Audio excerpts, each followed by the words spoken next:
صرف ایک مثال دو. یہ زمانہ تھا اشاعرہ کا اور دوران جبریہ. آپ کے 5ویں اور 6 امام نے کتنا کام کیا. کہتے ہیں جب یہ خلیفہ بنا اس نے جو خطبہ دیا اس نے اپنے زمانے میں امر بالمعروف پر پابندی لگائی. پہلا خطبہ دیا کہ اے لوگو تم دوسروں کو تقوی کی دعوت دیتے ہو اور تمہارے اندر خود تقوی نہیں ہے تو لہذا تمہیں کسی اور کو تقوی کی دعوت دینے کی ضرورت بھی نہیں ہے. اور کہا آج کے بعد اگر کوئی مجھے کہے گا نا کہ متقی بن جا میں سب سے پہلے اس کا گلا کاٹوں گا. اب امت جانتی ہے کہ یہ بندہ کیسا ہے. جب حملہ کیا حجاج کے ہاتھوں مدینے پر کہ امام زین العابدین نے کہا تھا عبداللہ ابن زبیر کا گلا ایسے کاٹے جائے گا جیسے بکرے کا گلا کاٹا جاتا ہے. عبداللہ ابن زبیر کو ذبح کر دیا گیا. اس کی حکومت مدینے پر بھی آ گئی. منجنیقوں سے حجاج ابن یوسف کے ہاتھوں سے کعبۃ اللہ کو زخمی کیا. حجر اسود اس واقعے میں ٹوٹا. یہ وہ زمانہ تھا جب انہوں نے حملہ. اب لوگ دیکھتے تھے کیسا بندہ ہے.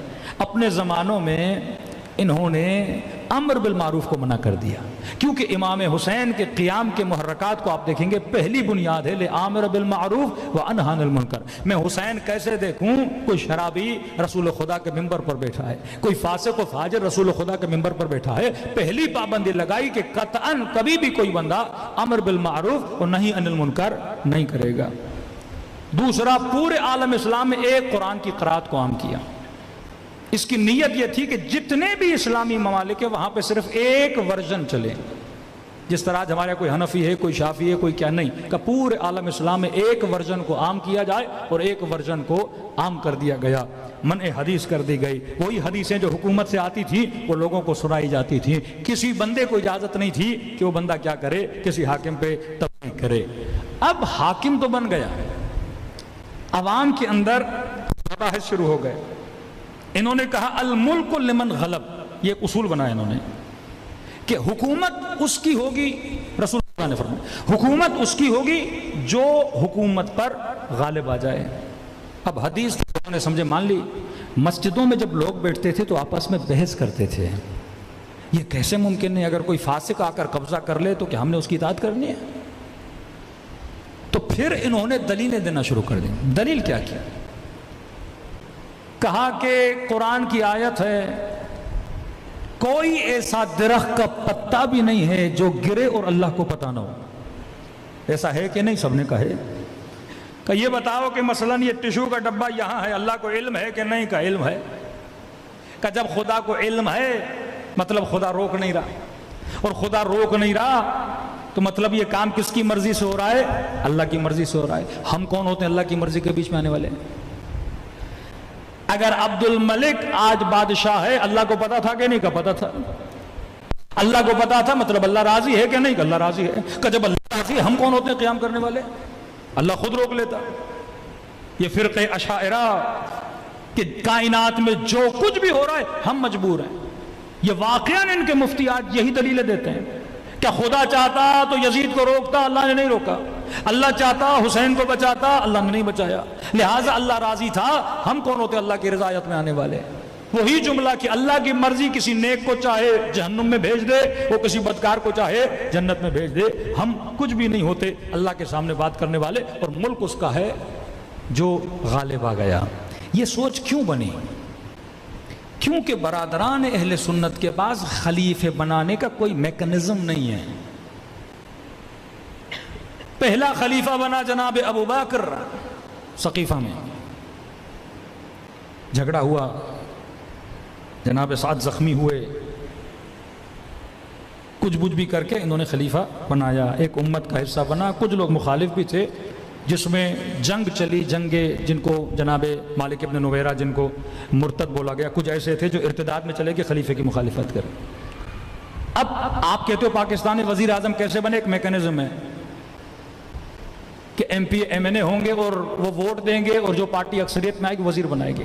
اب یہ ہے کہ امت کے پاس خلیفے بنانے کا میکنزم کیا ہے؟ شیعوں کے پاس تو ہے کہ خلیفہ کہاں سے تعین ہوتا ہے؟ اللہ کی طرف سے ہوتا ہے.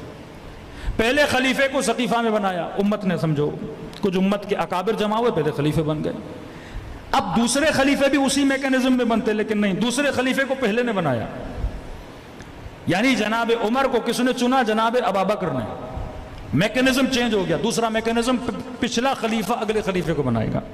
تیسرے خلیفے کو پھر پچھلے نے نہیں بنایا، انہوں نے شورا بنا دی. 6 لوگوں کی شورا بنائی کہ یہ چنیں گے کہ امت کا خلیفہ کون ہوگا.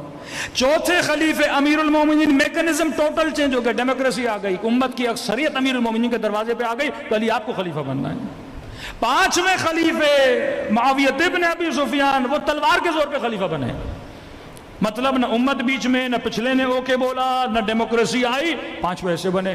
اب 6 7 پہ چلے جائیں ان کا معاملہ. مطلب امت کے پاس کوئی میکینزم تھا ہی نہیں. تو انہوں نے کہا ہم کوئی میکینزم تو دینا. میکینزم کیا بنایا؟ الملک لمن غلب، حکومت اسی کی ہوگی جو غلبہ کر لے. 99 میں نواز شریف ماشاءاللہ لگا، حکومت کس کی؟ مشرف کی. جو غلبہ پا جائے، مطلب جس کی لاٹھی اس کی بھینس والے قانون پہ چلنے لگے. لیکن اہل بیت نے کہا اس طرح قانون نہیں چلتا.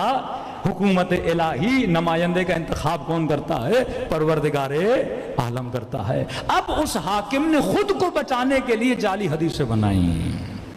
حاکم فاسق بھی ہو، حاکم فاجر بھی ہو، امت کو حق نہیں قیام کرنے کے لیے. میں آپ کو ایک لیٹر انٹرنیٹ پہ موجود ہے. اچانک سعودی عرب میں سیکولرزم بڑھ رہا ہے. اب آپ سوچئے 40 سال سے جن لوگوں کو نماز کا درس، حجاب کا درس، قرآن کا درس، اللہ کا درس، دین کا درس، یہ حرام ہے، یہ حلال ہے، یہ کرو، یہ نہ کرو، اچانک سے وہاں پہ سنیما کھلے، کلب کھلے، جوا کے اڈے کھلے. اب ظاہر ہے ایک قوم کی آپ تربیت کرتے ہو اور اچانک آپ اپنی ہی تربیت کے اگینسٹ چلتے ہو تو لوگوں میں اعتراضات اٹھتے ہیں. سعودی عرب میں دیندار طبقے نے اتنا اعتراض کیا کہ کیا ہو رہا ہے سعودی عرب میں کہ آج یہ ٹک ٹاک کے مفتی قطعاً ایک لفظ نہیں نکالتے. یہ وہی حکومت پرور ذہن ہے. امر بالمعروف کی عادت ہی نہیں ہے کہ برے کو برا کہنا. نہیں، برا اپنا بھی ہے تو کوئی بات نہیں، اس کی تعریف کرو. آفیشل لیٹر نکلا مفتیوں کا سعودی عرب کا، انٹرنیٹ پہ موجود ہوگا. اور اس لیٹر میں انہوں نے لکھا کہ ہمیں پتا ہے کہ ملک میں جو ہو رہا ہے وہ غلط ہے.